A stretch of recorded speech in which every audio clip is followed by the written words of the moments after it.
আসসালামু আলাইকুম দর্শক। সমসাময়িক বাংলাদেশের নানা বিষয় নিয়ে আলোচনায় আমাদের সঙ্গে আছেন। নমস্কার, আমি তরুণ ঘোষ। আজকে আপনাদের একটা চমকপ্রদ খবর দেব। খবরটা কয়েকদিন আগে থেকেই আমার কানে এসেছিল, কিন্তু কনফার্ম হতে পারছিলাম না। কাল রাতে আমি কনফার্ম হয়েছি যে বাংলাদেশে অভ্যন্তরে বসবাসকারী কিছু উগ্রপন্থী বাংলাদেশি, কিছু পাকিস্তানি, এদের একটা হিট লিস্ট তৈরি হয়েছে। টোটাল 173 জনের, 173 হিট লিস্ট তৈরি হয়েছে। যেমন পাকিস্তানের ক্ষেত্রে হয়েছিল তেমন এক্ষেত্রেও হয়েছে।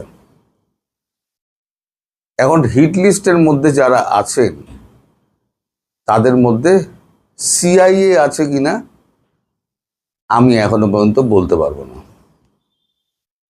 কিন্তু আগের বারে যখন ওয়েস্টিন হোটেলে সিআইএর একজন মারা পড়লেন,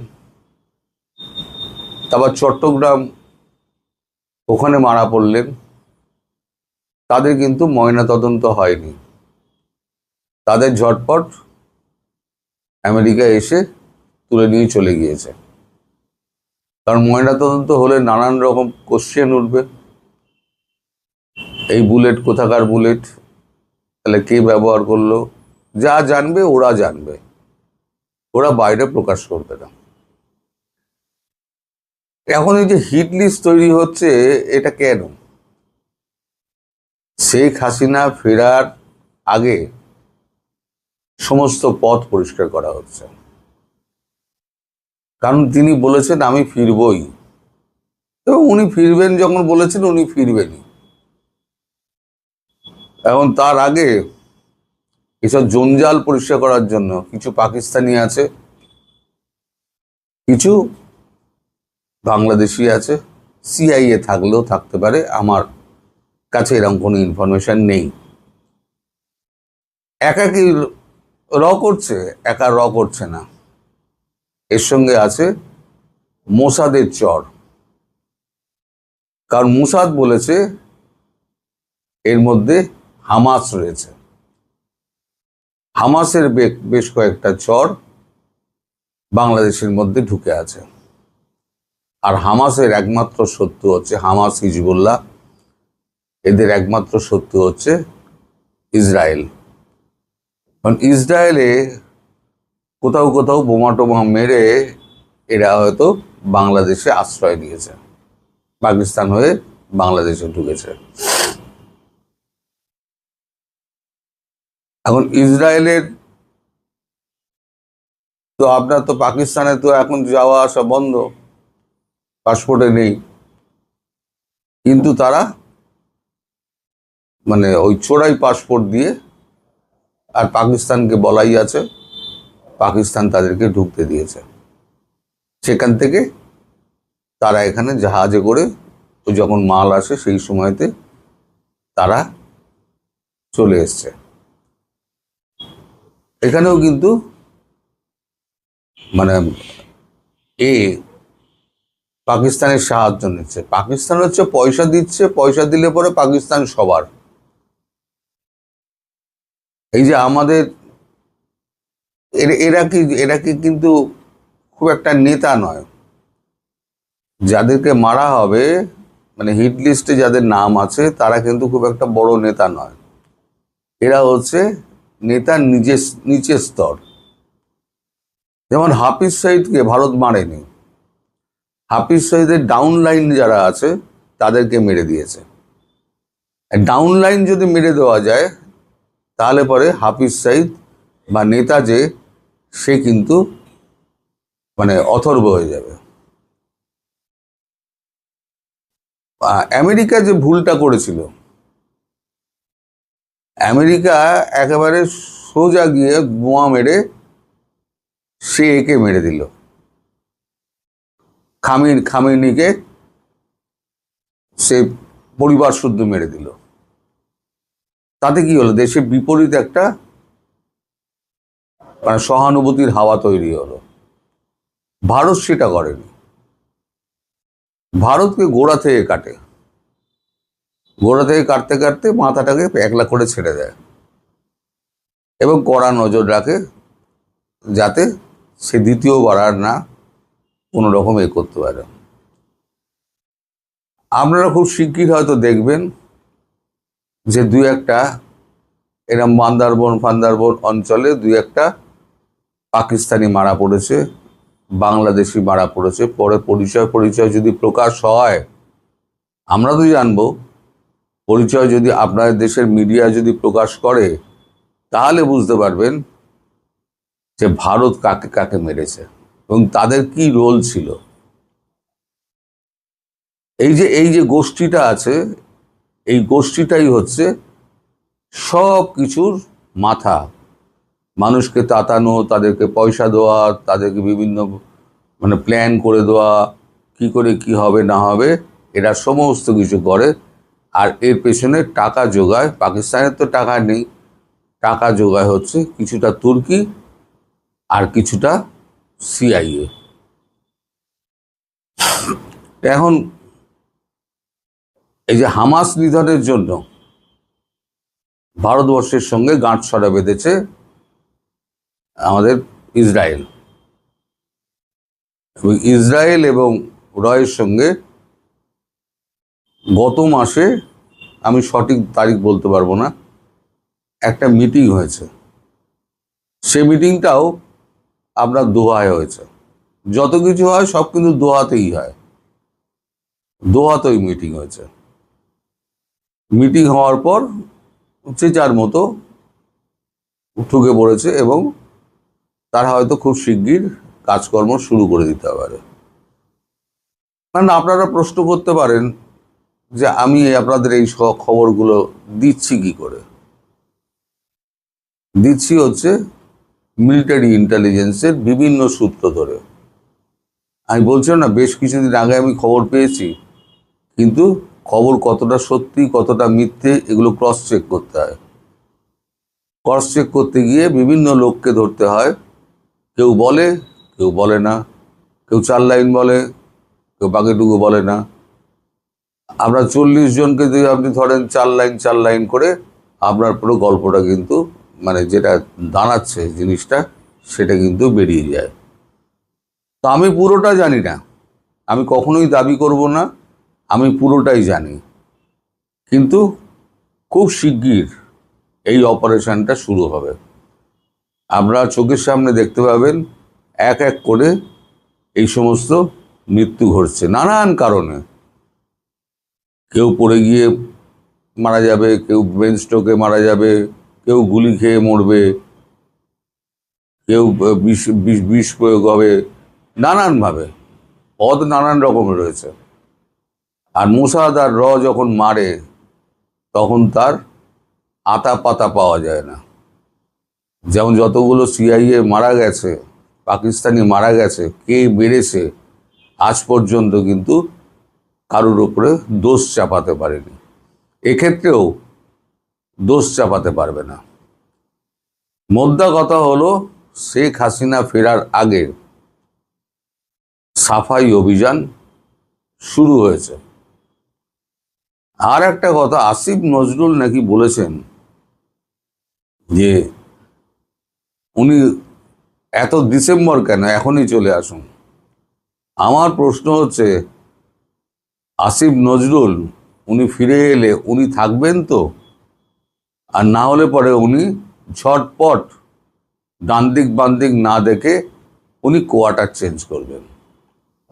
এর আগে যেমন কোয়ার্টার চেঞ্জ করে, আগে যখন হাসিনার আমলে, শেখ হাসিনার আমলে যখন উনি একদম মুক্তিযুদ্ধের সপক্ষে উনি গলায় ফাটিয়ে চেঁচাতেন, সে ভিডিও কিন্তু সমাজ মাধ্যমে ছড়িয়ে আছে। তারপরে হঠাৎ তিনি বুঝলেন যে এইবারেতে একটা আমার সময় এসছে, আমি লাইমলাইটে আসতে পারবো। উনি একটা বিক্ষোভের মধ্যে দিয়ে ওনার একটা জন্ম হলো, নতুন জন্ম। এখন আবার একটা চ্যালেঞ্জ ছুড়ে দিয়েছেন যে ডিসেম্বরে কেন, এখনই চলে আসুন। এখনই উনি যাবেন না, উনি ঠিক সময় হলে যাবেন। আমার প্রশ্ন হচ্ছে, তখন আপনি দেশে থাকবেন তো, নাকি ফ্লোরিডা যেখানে বাড়ি কিনেছেন সেইখানে আপনি পালাবেন? আপনার ওপর আমাদের নজর আছে, তাই বলে আপনি ভাববেন না আপনি হিট লিস্টে আছেন। আপনি তেলাপোকা, আপনার মতো লোককে মারে না। আপনি হচ্ছেন তেলাপোকা। যেই শেখ হাসিনা ফিরবেন, আপনি সঙ্গে সঙ্গে একদম কোট প্যান্ট বদলে একেবারে শেখ হাসিনার দলে আপনি হয়ে মহাগান গাইতে লাগবেন। এটা আমরা জানি, এটা রও জানে খুব ভালো করে, মোসাদও জানে। সে তেলাপোকাদের ভারত করবে না। ভারত করবে যারা হচ্ছে মাথা এবং লেজ। এই লেজের মধ্যে কে কে আছে সেটা তো আমি জানি না, তবে খুব শিগগির এই লেজ থেকে মাথা কাটা পড়বে, এটা নিশ্চিত।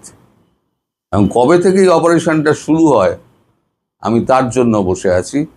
আজ এই খবরটা অনেক দিন ধরে আমি মানে ক্রস চেক করার পর তারপরে তো এই খবরটা করছি।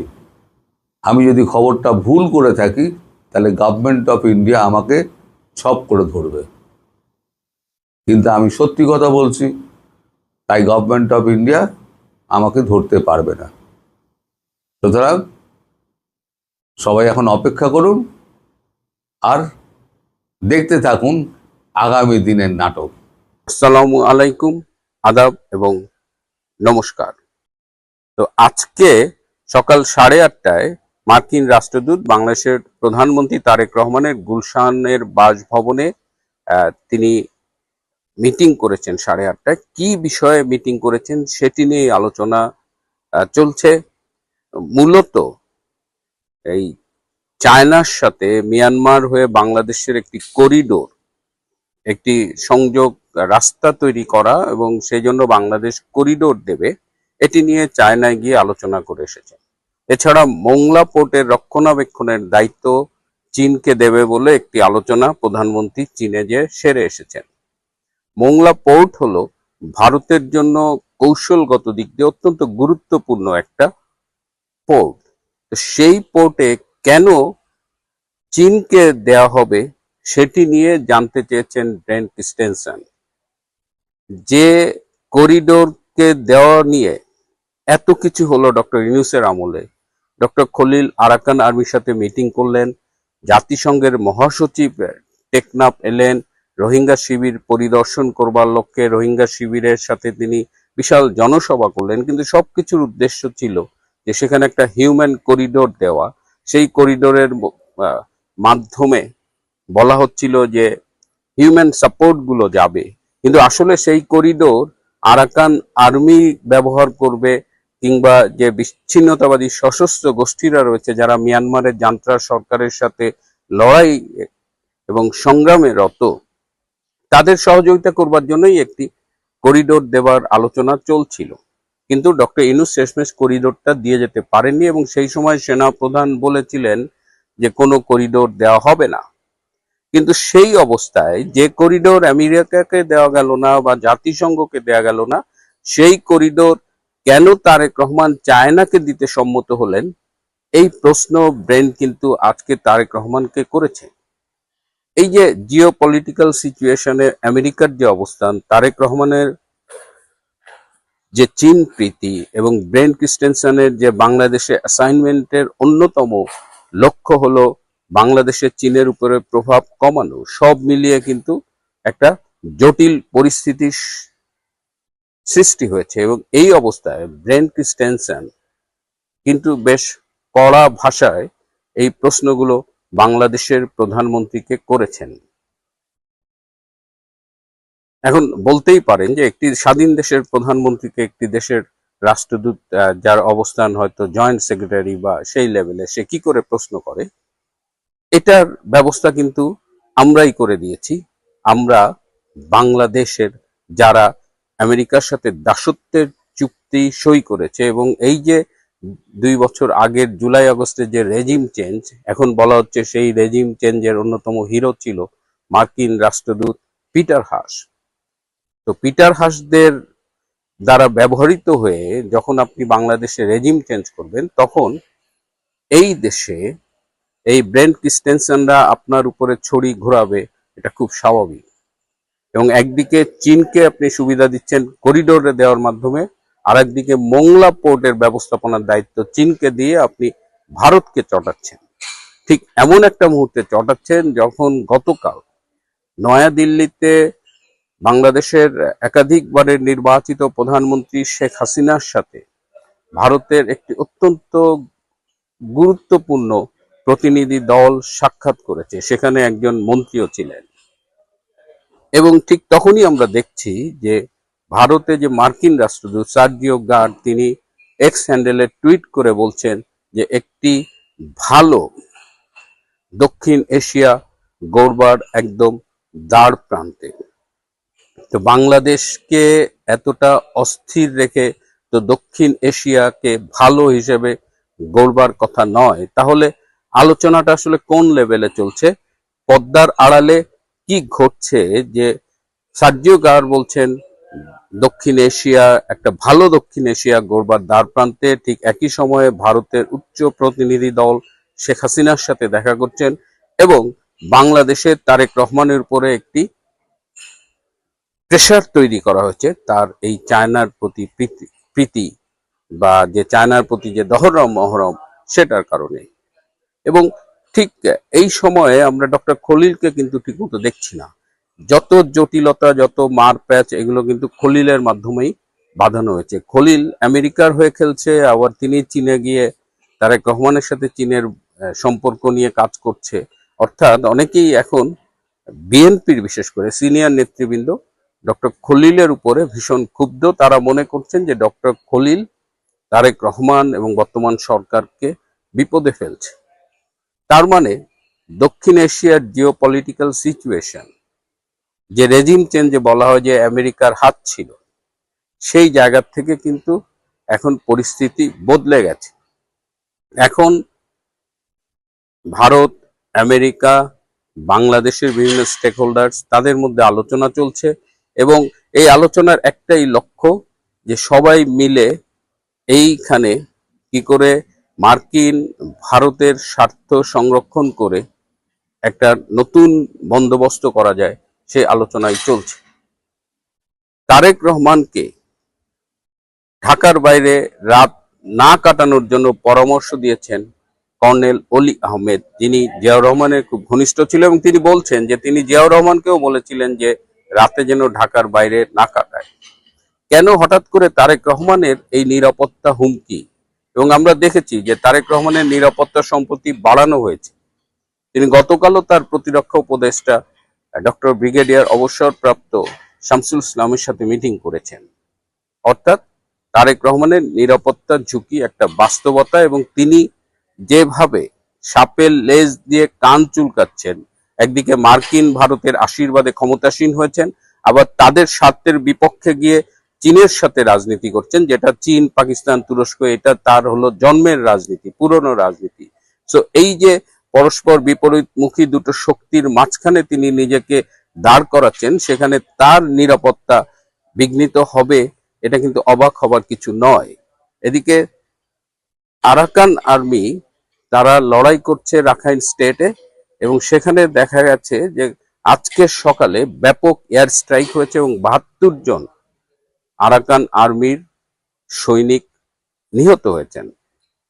তার মানে ওই ফ্রন্টে কিন্তু লড়াই চলছে এবং মিয়ানমারের জান্তা সরকার ভীষণ অ্যাগ্রেসিভ হয়েছে। আবার আরাকান আর্মিকে দিয়েও তারা, যারা আরাকান আর্মিকে ব্যাক করছে, তারাও চাইছে যে আরাকান আর্মিকে দিয়ে রাখাইন স্টেটে একটা একটু নাম মাত্র হলেও একটা স্টেট ডিক্লেয়ার করা, স্বাধীন ইন্ডিপেন্ডেন্ট একটা স্টেট বা কান্ট্রি ডিক্লেয়ার করা। তো আরাকান আর্মির ওই সাইডে ম্যাসিভ গন্ডগোল চলছে এবং এই সময়ে নাইক্ষ্যংছড়ি সীমান্তে একজন তুরস্কের নাগরিকের লাশ পাওয়া গেছে। ধারণা করা হচ্ছে যে তিনি সম্ভবত আরাকান আর্মিকে ড্রোনের উপরে প্রশিক্ষণ দিতে এসেছিলেন। ওরা আজ এ পর্যন্তই। ভালো থাকবেন, সুস্থ থাকবেন, তার চেয়েও জরুরি হলো নিরাপদে থাকবেন। সবাইকে অনেক ধন্যবাদ।